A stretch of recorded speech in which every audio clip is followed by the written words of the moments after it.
Então, boa tarde a todas e todos. Agradecemos a sua presença hoje na segunda oficina do projeto França Escola Brasil e Show Escolas Não Francófonas. Hoje temos o prazer de estar com Marina da Costa. Marina da Costa é professora e formadora de formadores de FLE, FOS, FOU e Fonética desde 2002. Atualmente, ela intervém como professora no ensino superior francês, nos centros de língua, assim como na formação de formadores, seja na França ou no exterior. A oficina de hoje é sobre a aquisição de conhecimentos e desenvolvimento de competências graças a realizações concretas na aula associando diferentes disciplinas, seja ciências, matemáticas, artes, visuais, etc. Essa oficina dura 1 hora, é participativa. Por favor, vamos pedir para vocês ativar as suas câmeras, indicar o seu nome, que seja no chat e no nome do Zoom, da conta Zoom, e se puderem sentir à vontade com ativar os micrófonos para fazer perguntas se precisarem. A oficina é gravada, será disponibilizada na plataforma, bem como os slides da Marina da Costa. Agradecemos a sua presença e agora eu vou deixar a palavra para a Marina. Obrigada, Tomás. Obrigada, Marjorie. Obrigada por mais uma vez me dar a oportunidade de compartilhar as minhas experiências com os professores do Brasil. Como vocês podem ver, eu sou brasileira, mas eu moro na França há mais de 20 anos, então me considero brasileira sempre, mas um pouco francesa também. Eu dou aula, né, de francês em vários lugares diferentes, para professores também, aulas de português também, mas, enfim, a minha especialidade é realmente o francês. Então, hoje a gente vai falar sobre pedagogia de projetos interdisciplinares. Eu vou compartilhar o meu slide. Hoje, então, eu vou falar sobre pedagogia de projetos e interdisciplinares, porque vocês vão participar do projeto Français Collab Brasil. E o meu objetivo vai ser apresentar 4 partes para vocês, um tipo de pedagogia ativa, que é a pedagogia de projeto, que hoje vamos falar em projetos interdisciplinares, mas, enfim, é uma pedagogia que a gente pode usar em qualquer contexto educacional. E depois vou voltar um pouquinho sobre a noção de interdisciplinaridade, para chegar rapidinho a exemplos concretos, que são projetos que já foram feitos, mas que vão poder, então, dar inspiração, e, inclusive, vocês podem até fazer o projeto vocês mesmos. E, para terminar, com as características principais de uma pedagogia de projeto interdisciplinar e as etapas para poder implementar esse projeto nas escolas onde vocês trabalham. Então, como o Tomás falou, vocês podem reagir e sintam-se à vontade. Então, a pedagogia ativa, a pedagogia de projeto, a principal proposta dessa metodologia é desenvolver o ensino e a aprendizagem dos alunos, né, com a participação ativa de todos os envolvidos no processo. Isso é muito importante, essa informação, porque geralmente a gente pode pensar que são só os alunos, mas não, são os alunos, os professores, os coordenadores, os diretores e, inclusive, as pessoas fora da escola, as famílias, os amigos ou associações, etc. E esse ensino, essa aprendizagem, vai ter que ser contextualizada numa realidade social, na realidade social que estão inseridos essas pessoas, todo esse grupo em torno do projeto. Bom, não é uma novidade no cenário educacional, mas vem ganhando relevância e aplicabilidade diante de todas as transformações econômicas, sociais, culturais, políticas e tecnológicas das sociedades atuais. Qual que é o papel do aluno dentro de um projeto nesse tipo de pedagogia? Ele vai ser um protagonista ativo no desenvolvimento da aprendizagem, porque já podemos considerá-lo como uma pessoa que possui conhecimentos e opiniões, e isso, eu insisto, também tanto faz a idade do aluno. O ponto de partida vai ser esses conhecimentos e essas opiniões e, claro, os objetivos do nosso projeto para o aprendizado e a construção de novos saberes. O professor, nesse contexto, ele vai ser o facilitador no processo de ensino e de aprendizagem, ele vai orientar e favorecer, aí, tá vendo, francês e português, ele vai favorecer o ensino e aprendizagem com base nas descobertas, nas pesquisas que vão ser realizadas pela classe. Então, entra também na ideia da abordagem acional para aprendizagem de línguas. A gente tem que ser ator daquilo que a gente está querendo construir para poder aprender durante o desenvolvimento do projeto. Então, o professor sai do centro e vai ser um facilitador durante o processo. Em termos de terminologia, é uma coisa que variou. Tem gente que fala pedagogia de projeto, pedagogia do projeto, pedagogia por projeto, aprendizado por projeto, etc, etc. O termo que a gente vai usar não tem muita importância, porque o objetivo principal é o projeto que vai ser desenvolvido pela classe. Por quê? Como eu falei precedentemente, a sociedade está em constante mutação. Então, nós, professores, temos que mediar aulas interativas e interdisciplinares, propondo um aprendizado dinâmico e colaborativo para formar cidadãos independentes, críticos e participativos na sociedade. Então, na pedagogia de projeto, a gente vai envolver o aluno no aprendizado, ou seja, a gente vai engajá-los no desenvolvimento das competências, durante a construção e aquisição dos conhecimentos, graças à elaboração de projetos concretos, que vão estar associados às matérias escolares. E, nesse ponto, a ideia de interdisciplinaridade chega e é muito importante. Então, através da experiência, a gente vai propor uma conexão entre o aluno e o projeto, para que isso desperte nele um ou vários interesses em várias disciplinas. Uma definição, bom, vocês sabem, tem várias definições, para cada professor tem uma definição diferente, mas é uma definição interessante de uma professora, Nathalie Réveillaz, que trabalha aqui na França, nas escolas francesas. Ela define a interdisciplinaridade como uma colaboração e uma interação das disciplinas, graças a um estudo em comum com os mesmos objetivos. O que ela fala? Eu botei a referência na bibliografia, bom, o texto é em francês, mas eu traduzi para vocês. Então, o que ela fala? Ela fala que a gente pode falar de interdisciplinaridade quando duas disciplinas vão sobrepor as competências, os conhecimentos, vão interagir para permitir aos alunos entender uma ideia, aprender essa ideia ou construir um aprendizado. É uma inteligência coletiva, é como várias disciplinas vão trabalhar juntas, vão criar links e, nesse contexto, cada disciplina vai trazer alguma coisa diferente para o projeto comum. Algumas vão fornecer um processo, outras os conceitos, outras as habilidades práticas em torno do projeto para trabalhar juntos. Uma informação que é muito importante é que a interdisciplinaridade é uma situação criada pelos professores para permitir aos alunos integrar, entender e aprender. Eu insisto nessa ideia de situação criada pelos professores, porque, às vezes, os colegas, os outros professores, não têm o hábito de trabalhar num projeto interdisciplinar. Então, para poder propor e para poder criar esse contexto na sala, com os alunos e com os colegas, nós temos que ser os motores dessa proposta. Então, a interdisciplinaridade é uma necessidade para dar sentido ao aprendizado. Com esse tipo de projeto, a gente vai facilitar a compreensão do mundo dentro do qual vivemos e, assim, evitar uma visão pulverizada das disciplinas, o que acontece muito frequentemente quando os alunos estão no ensino fundamental ou no ensino médio, ou mesmo mais jovens, mais novinhos, mas, enfim, quando a gente é aluno, várias vezes tem essa dificuldade, nós temos essa dificuldade em juntar tudo e a gente fica separando por gavetinhas, sendo que tudo está ligado. E a interdisciplinaridade vai também ajudar o aluno a construir conhecimento com uma autonomia, com a liberdade e senso crítico.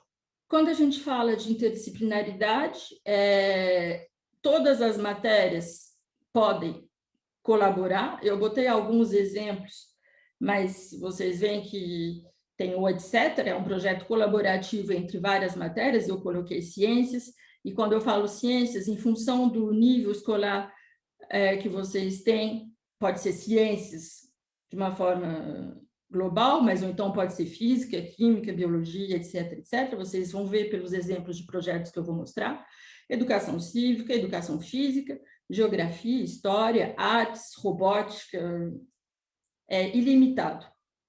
Geralmente, nos projetos que eu vi e que eu fiz, tem entre 2 e 3 matérias que interagem, porque depois fica, em termos de organização, um pouco mais complexo, mas não é impossível. Quais são os tipos de projeto? Podem ser produções escolares com o objetivo de apresentação final do produto final para a classe, para o mesmo nível, para o colégio inteiro, para os coordenadores, para as famílias. Pode ser também produção pública, ou seja, a gente vai apresentar para um público fora da escola e fora do público que gira em torno do aluno, claro, né? Estou falando da família.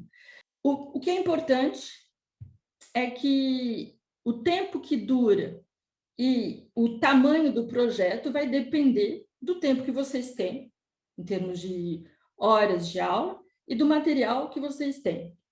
Mas o mais importante é que esse projeto tem que ser factível para não criar frustração, nem em vocês, nem nos alunos. E nunca esquecer que, qualquer que seja o tamanho do projeto, sempre vai ser com um objetivo comum. Vai ter um começo, um desenvolvimento e uma conclusão com o produto final. A noção de produto final é muito importante e vocês vão ver que o produto final pode variar. Pode ser um questionário, como pode ser uma exposição. Então, vamos lá ver exemplos concretos de projetos interdisciplinares. E eu começo com esse primeiro projeto, que chama Ecopontos. No desenvolvimento do projeto, eram professores de ciências e de artes. Como que começou o projeto? O professor propôs uma pesquisa sobre o lixo plástico que os alunos podiam encontrar fora da sala de aula, no colégio, fora do colégio, em casa, no bairro, até nos oceanos, e essa dependência que nós temos, ou nós tínhamos, ou estamos tentando parar dos plásticos. Então, primeira parte, os alunos fazem uma pesquisa sobre o lixo plástico. É claro que nós temos que dar o tema e guiar a pesquisa.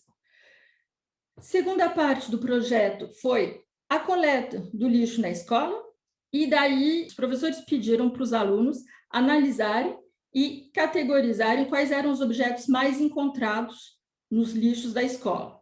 E o que eles acharam mais nos lixos da escola foram canudinho, e tinha um outro lixo, mas, enfim, um canudinho de plástico e copo de plástico. E daí eles construíram os ecopontos e espalharam os ecopontos para os lixos plásticos na escola inteira. Eu não sei se vocês veem bem a foto. É uma escola em Portugal, então eles chamam canudinho de palhinha. E eles escreveram um tipo slogan: alimenta esses peixes com palhinhas e não os peixes do oceano. Eles criaram um peixe a partir de uma garrafa de água, uma garrafa plástica.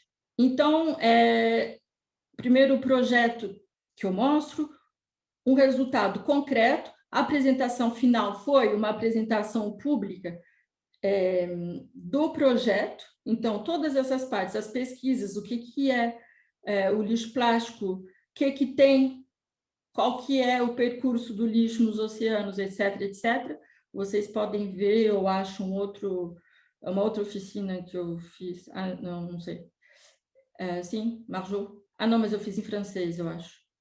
Bom, tem os exemplos lá.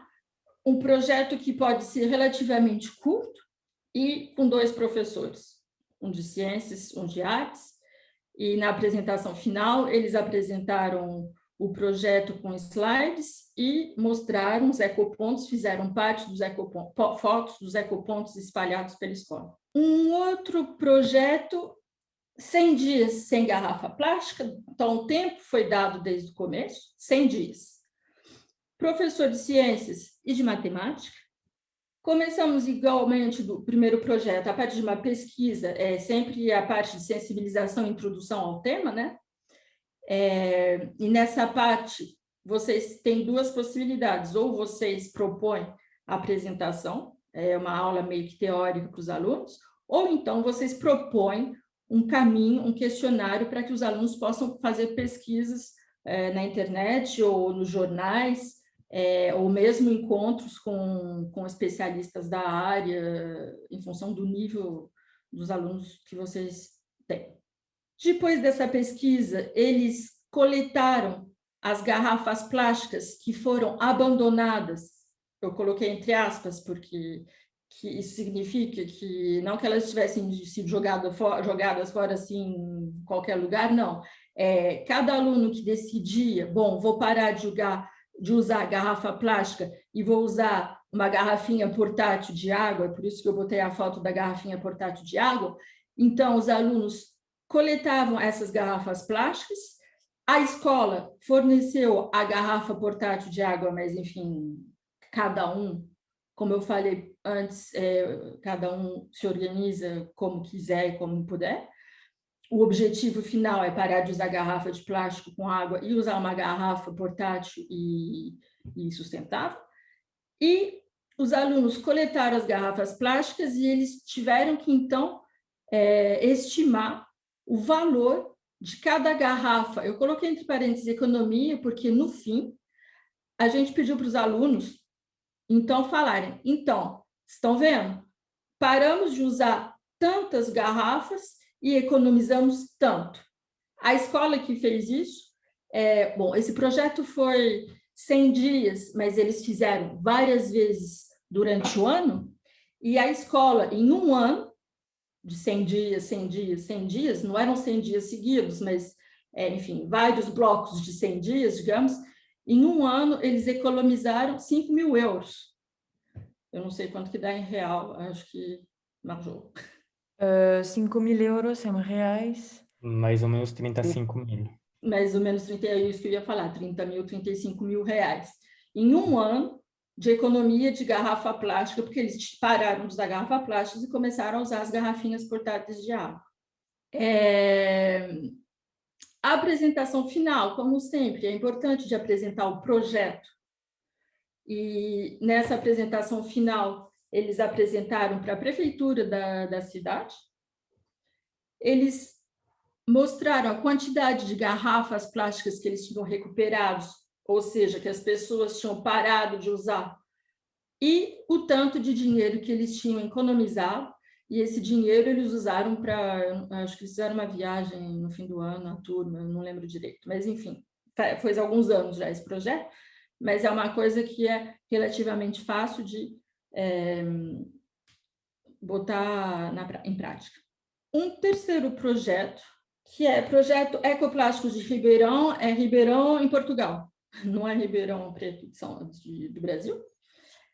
2 professores, um professor de ciências e um professor de artes. O professor introduziu, ele apresentou com o PowerPoint a problemática do lixo marinho, é uma possibilidade também. E depois ele apresentou um filme de animação que chama As Aventuras do Vasco, Oceano de Plástico. É um filme de animação proposto pelo Oceanário de Lisboa e para poder introduzir a temática aos alunos. Em seguida, tiveram 4 fases de atividades e vocês vão ver, algumas turmas fizeram todas as fases, outras turmas selecionaram as fases. O que é importante nesse tipo de projeto é a flexibilidade. Vocês podem fazer todas as etapas ou vocês decidem que vai ser um projeto um pouco mais curto por falta de tempo, etc, etc, um projeto mais longo durante o ano, e vocês podem, inclusive, adicionar outras atividades. Eu vou mostrar a tabela desse projeto, do Ecoplástico de Ribeirão. Como eu falei, teve uma apresentação do tema lixo marinho pelo professor, mais o vídeo, né? O filme de animação. Na primeira fase, os alunos foram pesquisar e recolher mais informações e analisar essas informações sobre o lixo marinho e propor umas palestras, apresentações na sala de aula, ficava ainda na parte só com os alunos. Na segunda fase, eles fizeram pesquisas sobre os hábitos de reciclagem, a reutilização dos plásticos, com base nas notícias recolhidas, e criaram uma oficina de reciclagem. Na fase 3, eles elaboraram e propuseram ações de sensibilização para a comunidade educativa, então eles abriram a comunicação, e para poder promover hábitos diários para todos, de reciclagem e reutilização dos plásticos. E a fase 4, que foi uma exposição de todas essas informações, a apresentação da oficina de reciclagem, todas essas análises que eles fizeram durante cada fase, e fizeram também um panfleto informativo que foi distribuído na escola, foi para outras escolas, inclusive na prefeitura da cidade, sobre reciclagem e reutilização de plástico. Essa escola não fez isso, mas quando eu falo de exposição, vocês vão ver com outros exemplos, pode ser também uma exposição artística, transformar os plásticos em arte. Já já eu mostro um outro exemplo. Então, aqui é um quarto exemplo que eu achei muito interessante, porque mistura literatura e ciências e artes. E eram alunos do ensino fundamental e eles tinham 2 aulas por semana. Qual que era o tema principal desse projeto? Era sensibilizar, de uma forma geral, os problemas ambientais e depois o impacto da poluição na cadeia alimentar e nos ecossistemas marinhos. Então, falar de plástico, mas não só de plástico. Promover ferramentas sociais individuais para minimizar o impacto ambiental. Então, como que foi feito? Para introduzir o tema, os professores fizeram uma leitura e um trabalho, né, em português, do conto do Zé Saramago, que chama A Maior Flor do Mundo, é um conto para crianças, muito legal. E eles prepararam em seguida uma coleta do lixo diário, ou seja, todo o lixo que tinha na escola, eles categorizaram, analisaram, viram o impacto do lixo digamos assim, no ecossistema local e no ecossistema marinho, e tinha também um lado em relação à alimentação, porque descobriram, né, que, por exemplo, às vezes tem peixes, quando a gente compra o peixe, na hora que mata o peixe, então eles acham plásticos dentro do corpo do peixe, pode ser meio que tóxico, etc, etc. Então, eles analisaram isso tudo e organizaram a apresentação e realizaram, aí é a parte do professor de artes visuais, um aquário artificial, a partir do lixo que eles tinham coletado. No dia da apresentação do projeto, eles apresentaram o projeto, eles mostraram o aquário e alguns alunos leram poemas relacionados ao tema dos problemas ambientais e dos ecossistemas marinhos. Aqui está um exemplo do aquário artificial. É claro que os peixes, os animais marinhos foram feitos com o lixo que eles encontraram, mas tem um lençol para poder fazer o fundo do mar azul, enfim, é claro que eles adicionaram outros materiais para poder, então, criar esse aquário artificial. Um outro exemplo que eu queria mostrar para vocês, e é o exemplo do PET Biologia. Então, o PET Biologia é um programa de educação tutorial, né, nas universidades brasileiras, e esse projeto foi proposto pelo PET Biologia de Ciências Biológicas da Universidade do Ceará. Como que foi? Os professores organizaram esse projeto em 4 semanas com os alunos do 8º ano. Eles tinham 2 aulas por semana. O tema principal era realmente o impacto do plástico na vida marinha. E o objetivo das atividades era para promover reflexões e executar oficinas acerca do tema para poder inserir o aluno nessa problemática e sensibilizá-lo no impacto, né, desse plástico e desse lixo marinho. Começou com uma aula expositiva, explicação sobre o plástico, os impactos, como evitar o uso, as coletas seletivas e a pegada ecológica. E depois, cada semana, tinha um tema e uma atividade dinâmica e lúdica para o fechamento de cada temática trabalhada. Então, vocês veem que na semana 1, o tema era o uso dos descartáveis em geral. Então, teve uma explicação acerca desses problemas em relação ao uso dos descartáveis, e, a partir disso, teve uma discussão entre os alunos e os professores, e o fim, digamos, o projeto final dessa primeira semana foi a criação do mural da reciclagem. Eu vou mostrar a foto do mural da reciclagem. Aí está o mural da reciclagem, eles organizaram os lixos de plástico em tempo de decomposição. Então, eu não sei se vocês veem direito, mas, por exemplo, a garrafa de água 100 anos, uma latinha de refrigerante mais de 100 anos. Enfim, eles organizaram os objetos de plástico que são encontrados no lixo marinho em função do tempo de decomposição. Essa foi a primeira semana. Na segunda semana, eles foram introduzidos à temática do plástico nos oceanos e eles construíram um oceano de poluição, um oceano poluído, com algumas imagens, e eles criaram um jogo de perguntas e respostas. Na semana 3, teve uma aula introdutória sobre os 5 R's: reduzir, reutilizar, reciclar, recusar e repensar. E cada vez os professores abordaram, né, o conceito e contextualizaram cada R com a realidade de cada aluno. E, a partir disso, eles fizeram uma atividade sobre o cálculo da pegada ecológica dos estudantes, dos alunos. Eles tinham 15 perguntas, e para cada pergunta 5 itens, então eles tinham que responder e falar quais que eram os itens que mais se enquadravam com a realidade de cada aluno. E aí dava uma pontuação, e no final eles tinham o resultado da pegada ecológica de cada um. E na semana 4, foi uma discussão, um resumo de todos os temas do PET Biologia, das semanas anteriores, e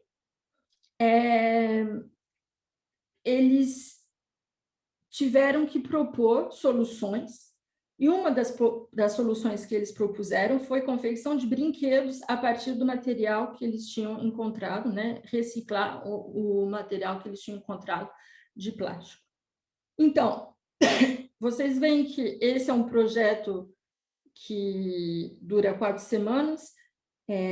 Com essa turma, os professores fizeram realmente as 4 semanas, mas vocês podem muito bem fazer só uma semana, ou 2, ou 3, enfim, dar uma certa liberdade com esse tipo de projeto. O mural da reciclagem.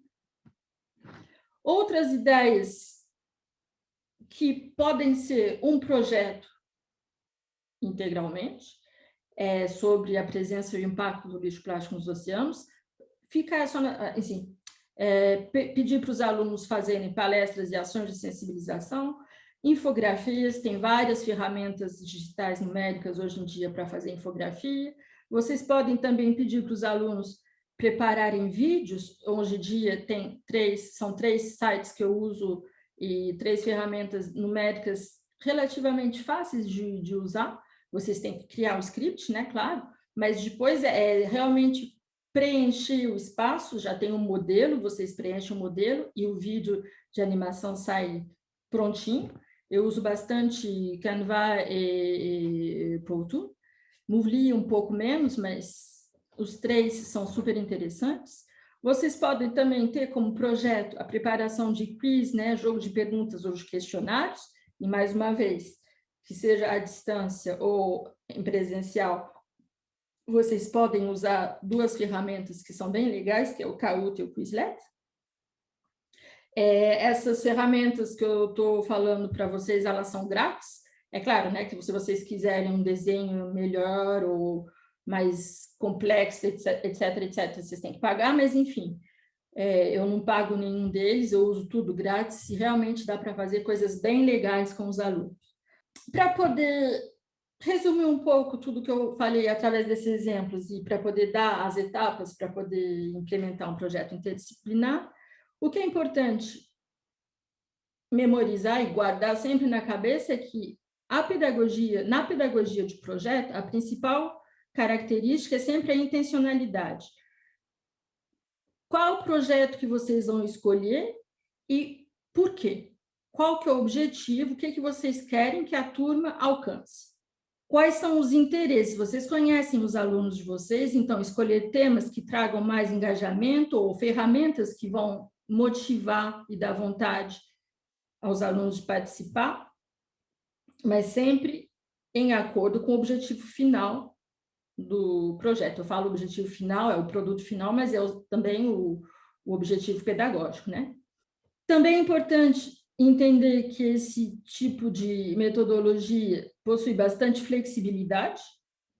Cada turma é diferente, tem ritmos diferentes, particularidades diferentes. Então, vocês vão fazer, por exemplo, várias etapas ou uma etapa, vai depender realmente da turma. Ou, inclusive, adicionar etapas em função do grupo. É claro que o professor deve acompanhar de perto as atividades para avaliar os resultados e propor mudanças quando for necessário.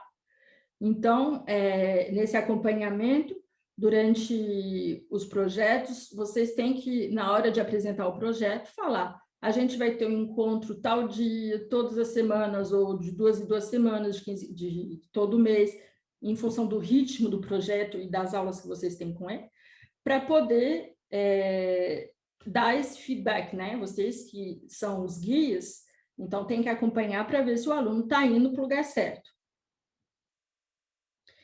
E, para terminar, a pedagogia de projeto também deve ser apoiada nessa interdisciplinaridade, porque é assim, né, que acontece na vida. Quando a gente tem um problema, a gente tem que pensar em todas as gavetas e juntar para poder achar uma solução.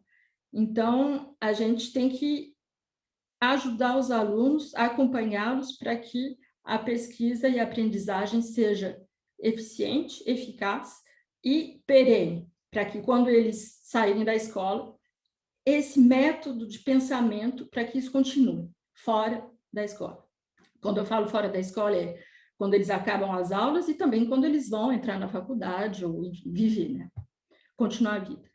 As etapas para o projeto. Então, para lançar o projeto, o professor vai apresentar o projeto global, por exemplo, as etapas, como eu apresentei, fase 1, fase 2, ou semana 1, semana 2, como que vai funcionar, quando que vocês vão ter aula, com quem, quais são as equipes, e, inclusive, se na turma vocês vão ter vários grupos dentro da turma, cada grupo vai cuidar de uma coisa diferente, etc., etc. O lançamento do projeto é realmente a apresentação e a organização. Segunda etapa, a realização do projeto. Cada etapa, vocês têm que, então, dar um roteiro para os alunos e eles vão agir, eles vão se organizar dentro do grupo e vão fazer as pesquisas necessárias. Então, é uma etapa em que o aluno e o professor estão presentes, mas, assim, o professor sempre acompanhando. E os professores também das disciplinas engajadas no projeto. Eu sempre peço para os alunos fazerem um relatório regularmente do tipo: hoje eu tinha que fazer isso, eu fiz assim, eu encontrei tal problema e para isso eu achei tal solução. A terceira etapa é a produção final. Se vocês tiverem um produto como um quiz ou o aquário poluído, ou etc. Lá, nesse momento, os alunos vão, então, fazer, né? Preparar a apresentação, os slides, etc, etc. Penúltima etapa, apresentação, então, o produto final, e o professor vai avaliar as competências desenvolvidas, o produto final e a organização global da turma. E sempre tem um momento de feedback, né, que a gente vai falar para os alunos o que deu certo, o que deu errado, e eles também podem ter uma reflexão individual e uma autorreflexão sobre eu me senti bem aqui, eu gostei disso, isso eu tive mais dificuldade, etc, etc. Que, inclusive, vai dar informações para vocês continuarem para lançar um outro projeto. Eu fiz uma tabela que resume um pouco tudo isso que eu falei. Vocês têm que ter um tema comum entre as disciplinas, um objetivo final comum, e depois decidir quais são as matérias que vão entrar no projeto e quais são os objetivos de cada matéria dentro desse projeto comum. O roteiro é importante e o relatório para poder, então, facilitar a elaboração da apresentação final. Aqui algumas referências, os links de todos os projetos que eu apresentei. Eu botei o artigo da Nathalie Rivaillette sobre a interdisciplinaridade e o artigo sobre o PET Biologia, onde os autores explicam realmente todo o projeto que eu apresentei para vocês. E eu deixo o meu e-mail, se vocês quiserem me escrever, sintam-se à vontade. Muito obrigada, Marina. Agora vamos passar às perguntas, às trocas. Se alguém quiser começar a falar primeiro, sintam-se à vontade de abrir os microfones e as câmeras para participar. Eu vejo aqui o Santor Matos, que está no seu laboratório. Luciane, Alessandro. É um laboratório de quê? Eu não consigo ver. É um fundo de tela, uma garagem. Ah, tá. Mas o Santer é bem esse professor mesmo, sabe? De desenvolver o laboratório e de fazer só mágicas científicas, né, Santer? Eu lembro dos meus professores no São Luís, era mágico. Meu professor de química, eu adorava ir no laboratório com ele. Eu achava o máximo. Mas teve uma vez no São Luís, eu não apresentei porque o tema do France Ecolab é sobre a ecologia, etc, etc, mas no São Luís, com o professor de biologia, de química e de educação física, a gente fez todo um projeto sobre o efeito fisiológico do exercício físico no corpo das pessoas. Foi super interessante. Bom, eu já esqueci tudo, mas... Mas essas experiências acabam marcando e você mobiliza conhecimento o tempo todo, né? Que entra emoção, você lembra até hoje, né? Pois é. Ô, pessoal, uma dúvida. Para começar com os alunos, nós vamos passar por esse período de formação primeiro e vai ter depois um momento com os alunos, ou à medida que cada unidade ela for já sentindo firmeza, né, nas tarefas, a gente já pode tendo a conversa com os alunos. O que vocês aconselham? Qual o caminho, né, a metodologia a seguir nesse momento? Você está fazendo uma pergunta para o Tomás ou para todo mundo? Não, pode ser você ou o Tomás. Enquanto o projeto France Ecolab Brasil, como já explicamos para vocês na reunião, a Embaixada da França vai organizar oficinas para os professores e coordenadores. Vamos organizar também a oficina que vai ser bem importante sobre o diário de bordo, com a Lúcia Claro, no dia 13 de maio. E logo, cada unidade, quando se vai sentir mais preparada, vai poder começar a trabalhar com seus alunos, com os recursos que a Embaixada disponibiliza na plataforma, os vídeos, os slides, tudo isso. Mas não vamos organizar oficinas diretamente com os alunos. Realmente estamos dando ferramentas, estamos dando materiais para vocês, estamos acompanhando vocês, os professores e coordenadores, e logo vocês têm que trabalhar com eles. E também tem a plataforma que ela pode servir para ter um acompanhamento. Você pode mandar uma mensagem em qualquer momento, que seja para nós ou para os outros professores, para ter uma opinião, para ter dicas. Você pode mandar a qualquer momento uma mensagem, sim. Mas não vamos realizar diretamente oficinas com os alunos. Atualmente temos mais de 600 alunos para o eixo não francófono. Seria muito complicado Ok. para nós organizar online oficinas.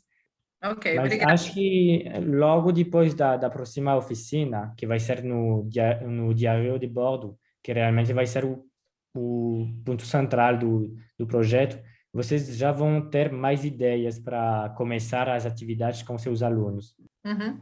Ok, obrigado. De nada. Eu queria agradecer a Marina, achei excelente a explanação dela. Obrigada. Muito serena, domina totalmente e passou essa tranquilidade e assim, achei sensacional. Acho que assim, até a falta de perguntas é porque você conseguiu entregar algo tão redondo que não ficou assim nenhum fiapinho para a gente tentar pentear. Tá assim, tá perfeito, tá muito bom. Eu queria só conversar um pouquinho, assim, rapidinho, na verdade com todo mundo, mas a Luciane, ela levantou uma coisa muito interessante, né? Em que momento que a gente vai dar o start, e eu concordo com o Tomás mesmo, eu estou aguardando ansiosamente a oficina do dia 13, porque o diário de bordo, no meu modo de entender, é que é o norte. Quando a gente entender a concepção do diário de bordo, é que nós vamos poder dar esse retorno para os meninos e para os colegas dentro da escola. Para falar especificamente do meu caso, assim, eu estou meio sozinho nessa nau, assim, eu digo em relação à escola que eu represento, que é o Marista Dom Silvério, porque a princípio estavam comigo aqui eu como coordenador e uma coordenadora pedagógica. Só que essa coordenadora pedagógica, Simone, ela atende todo o ensino médio da escola, então ela está assim assoberbada de atividades. Então, assim, no final das contas, as 2 últimas reuniões eu fiquei aqui sozinho. Então, eu vou ser esse link com a minha escola. Então, eu estou aqui me apropriando, ouvindo as oficinas, ouvindo os colegas, entrei na plataforma, vi o que é que está disponível na plataforma, os vídeos são muito legais, são uns videozinhos muito bons que nós já assistimos. Então, assim, a gente vai bebendo ali naquela fonte, naquela plataforma, nós vamos nos apropriando dos materiais, do cronograma. E, assim, dia 13 é a minha grande... Dia 13 eu acho que vai ser incrível, porque aí você, entendendo o que é o diário de bordo, você pode, sim, ir lá para a sua escola, fazer uma reunião com os professores das séries que vão trabalhar com você, estimular os professores, né? Assim, aplicar nos professores o projeto e eles serão os propagadores, junto com você, com os estudantes que estão inseridos no projeto. Eu acho que essa dinâmica é a que eu estou pensando e eu acho que vai dar certo. Se for por aí, eu acho que vai ser legal. Aliás, eu coloquei relatório, mas eu queria falar diário de bordo. Eu vou corrigir no slide antes de compartilhar. Okay. Mas é isso, é um ponto muito importante para nós, professores, para os coordenadores e para os meninos também. Sim. Porque eles sabem, né, qual que é o caminho a seguir. Isso, é o caminho, é isso mesmo. É isso mesmo. Eu só queria falar só mais uma coisinha, eu queria até que os colegas me ajudassem aqui. Houve um momento que você colocou um projeto e estava assim uma garrafa PET, algumas outras coisas, e estava assim, vai durar na natureza 100 e poucos anos. Tempo de decomposição. Tempo de decomposição. Eu sou um biólogo, assim, eu não sou nenhum especialista em plástico, mas eu acho muito curioso quando as pessoas falam de tempo de decomposição, porque o plástico, que é um derivado de petróleo, ele está entre nós desde 1907. 1920 é que ele passou a ser produzido numa escala um pouco maior. Então, vamos colocar 100 anos? Tem 100 anos que ele está entre nós. Eu fico querendo tentar entender essa coisa de plástico tal demora 400 anos. Você baseado em quê? Que essa pessoa, esse cientista, disse que esse... Porque o que está claro para mim é que aquele copinho branco, por exemplo, que está pendurado ali no mural, que ele vai em contato com as condições ambientais, né? A radiação solar, a água, o vento, enfim, o frio, o calor, que ele vai se fragmentando. E isso tem a ver com o nosso projeto. Vai se fragmentando, fragmentando, fragmentando, fragmentando, vai virar ali um microplástico e vai estar como micro... Aí a ideia é, e esse microplástico? Quanto tempo ele vai demorar para fragmentar até não ter nada? E será que não vai ter nada? Não vai sobrar nenhum hidrocarboneto. Como é que é isso? Aquilo Mas você vai sabe se converter em gás carbônico e água? O que vai acontecer com aquele... Aí os professores de química que estiverem aqui, o que vai acontecer quimicamente com aquele derivado do petróleo? Como que fica? É, Mas, por exemplo, no copo está escrito indeterminado. Bom, a gente poderia ter colocado indeterminado. Não, mas eu acho interessante, não, mas eu acho muito interessante, porque provavelmente, eu não estava lá no dia da explicação, mas provavelmente teria que dar a definição. O que é decomposição? Porque tem se o copinho vai virar microplástico, a gente considera isso como decomposição? Ou decomposição é como quando o plástico vai desaparecer e todos os elementos químicos. Acabou. Então, isso. É algo para discutir, é muito legal, é algo para discutir. Mas você vê que a importância da interdisciplinaridade. Sim. Porque é um diálogo entre as disciplinas e cada uma vai trazer uma reflexão. São os professores de química que vão nos responder essa daí, de física, enfim. Mas, Daniela, quem está falando aqui, eu estou sem a câmera, me desculpem, mas é essa base mesmo de reflexão que eu acredito que seja o ponto de tudo. Já que nós não sabemos quanto tempo ou se vai, o melhor é não produzir o lixo.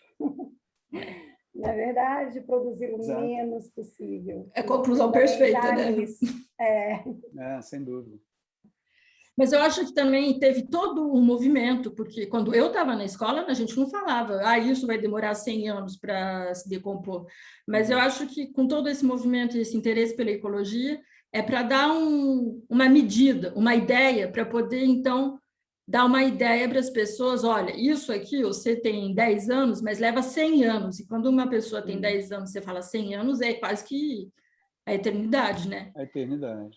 E eu acho que traz também uma outra reflexão quanto aos hábitos de consumo também, né? Assim, que eu, além da questão do tempo de decomposição, da matéria em si, mas de como a gente tem consumido os recursos naturais que estão no nosso ambiente, né? E aí, às vezes, o material que você usa, o que custou, dura 20 minutos na sua mão, né? E você joga esse material fora. Então, tem essa discussão anterior, que é da produção do próprio livro, né? E os hábitos de consumo, né? Que eu acho que, na verdade, é a ecologia integral, né, gente? Está tudo interligado, né? Eu sei que o retorno das escolas, como resultado, apresentaram um projeto, todo mundo ficou feliz, tal, mas teve alunos que conseguiram, inclusive, mudar os hábitos na própria casa. É um dos objetivos também, né? Um dos nossos objetivos como professores, de mudar ou de ter essa reflexão e mudar os hábitos. Marina, particularmente eu acredito que esse é o principal, né? Porque conhecimento científico a gente pode adquirir de diversas formas, mas como esse conhecimento científico modifica aquilo que eu faço para além do meu próprio umbigo, né? Eu acho que isso é o mais importante, isso é o que transforma, né? Porque conhecimento científico, qualquer um pode adquirir em qualquer lugar, basta abrir essa telinha ou o próprio smartphone, a gente adquire ele de N formas, mas o que eu faço com ele? Né? E o que eu proporciono? Eu acho que isso é o mais importante. Mas e mesmo como adulto, eu sei que o meu prédio tem um lixo seletivo para papel, tem o lixo normal, mas não tem para vidro. Porque eu moro em Toulouse, no sudoeste da França, e daí eu perguntei para o síndico, mas por que não tem para vidro? Porque em Toulouse tem os lixos centrais, enfim, nos bairros tem os lixos, os grandões, para botar os containers. Obrigada, eu estava procurando a palavra. Para poder colocar as garrafas, os copos, tudo de vidro. Só que o que acontece? Tem muitas pessoas do prédio que, então, tem preguiça de ir até nos containers e joga no lixo normal os vidros. Então, é contraprodutivo. Porque, por um lado, a gente faz como é que a gente fala isso? Seletiva, coleta seletiva. Coleta seletiva. E, por outro lado, falta um pedaço, mas as pessoas não pensam. Eu acho que tem muita gente também, adulto, que não tenha sido sensibilizado, e as crianças podem ajudar nesse ponto, eles fazem as coisas meio que por inércia. Porque está lá, então eu sei que eu tenho que botar papel aqui, o lixo normal ali, mas na hora de pensar mesmo, o vidro vai no normal, porque não tem o lixo para o vidro. Então, o retorno é muito interessante desse tipo de projeto com os alunos, inclusive nos adultos, nos pais, etc, etc. Então, se alguém tem mais algo que dizer... Tomar só um comentário sobre o vidro. O grande problema do vidro, Marina, um problema mundial, é valor. Valor de dinheiro? Você quer dizer? Porque o alumínio, primeiro, o custo de reciclar alumínio é baixo. Então, o giro é grande, né? Então, o vidro é um grande problema. O vidro é um grande problema porque ele tem uma logística complicada. Ele é pesado. Ele é difícil de transportar. Ele é difícil de manipular, né?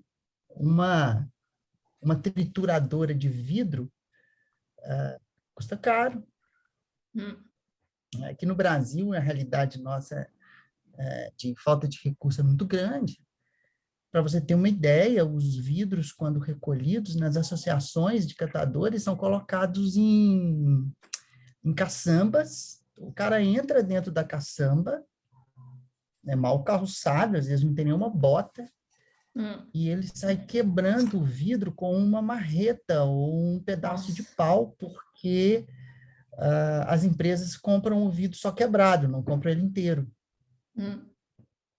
E custa toneladas de vidro, né? É aí que o Estado entra com o papel dele. A bolsa reciclagem que existia antes no Brasil não existe mais, né? Que eles chamavam de bolsa reciclagem, desculpa, tá, gente? Mas é o quê? Era uma complementação que você fazia para os catadores, para as associações, para elas tratarem o vidro. Porque como o vidro tem pouco valor comercial, para a associação tem um custo enorme físico mesmo, né? Porque eles carregam as coisas nas costas. Então, eles carregam, para você ter uma ideia, mais ou menos 1 quilo de vidro, né? 1 quilo de vidro vai dar para eles 1 centavo de real. Nossa. Então, você imagina se eu carrego 100 quilos, né? Para eu ganhar R$10, né? Então, enquanto eu carrego 100 quilos de PET, eu vou ganhar 20 vezes isso, 40 vezes isso. Então, é muito complicado. Então, é toda essa coisa de trajetória. A embalagem é uma realidade na nossa vida, principalmente por causa da indústria de alimento, principalmente por causa quando os grandes centros crescem, eles expulsam as hortas da cidade, e aí as hortas vão para longe, né? E aí, para poder trazer isso para o centro, tem que embalar, para conservar, para não perder valor. Então, tudo isso é um giro complexo, uma mecânica gigantesca que está por trás disso, que acho que se a gente conseguir fazer os alunos entenderem um mínimo sobre isso, como funciona essa cadeia econômica geradora de resíduo, né? Nós temos uma cadeia hoje geradora de resíduo, né? Então, a gente parou de comer comida de verdade. Pois não? A gente parou de comer comida de verdade? A gente come comida industrializada, né? Que aí é lotada de embalagens, né? Então, aquela comida que você fazia em casa, etc., né? Principalmente o Brasil, que seguiu uma trajetória cultural gastronômica, se aproximou muito mais do modelo americano, se afastou um pouco do modelo europeu, né? Que é mais de fazer a própria comida e tal.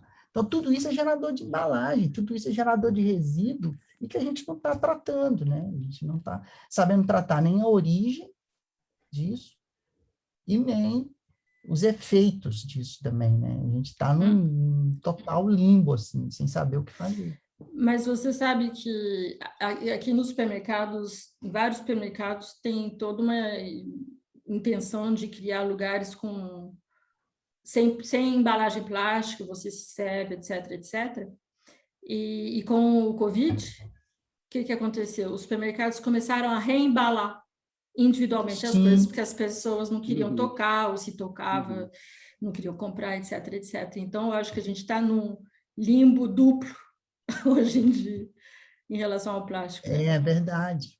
É verdade. A própria venda pela internet, né, aumentou a demanda por embalagem. Então, um dos índices que se usa para medir o crescimento econômico é a demanda do setor de embalagem. Quando a demanda cresce, é sinal de que a economia está se movimentando. Tamanho é o uso da embalagem. Agora, veja o significado que existe o plástico hoje na nossa vida, né? Ele é desde um índice econômico até o contenedor, né, o mantenedor da alimentação. Então, assim, é uma discussão muito complicada, mas eu acho que a gente devia fazer isso com os alunos, esse tipo de discussão com os alunos, que eu acho que isso deixa um pouco mais claro esse universo, né, porque tem uma mecânica por trás disso, né? Claro, Até para compreender um pouco por que a coisa não acaba, né, não muda, né? Pois é. Sim. Então, muito obrigado, gente. Como sempre, foram discussões bem interessantes. A Marina está na França e lá já são as 10 da noite. Então, vamos deixar ela ir. Muito obrigado a todos. Eu lembro para vocês que no dia 13 de maio, das 4 até as 5h30, vamos ter a oficina de introdução ao diário de bordo. Então, já está por cima. Muito obrigado a todos pela atenção. Obrigada, gente. Vocês podem me escrever, tá? Quando vocês quiserem, vocês têm meu e-mail. Tá bom. Tchau. Obrigado, pessoal. Tchau. Obrigada, gente. Obrigada, gente. Tchau, tchau.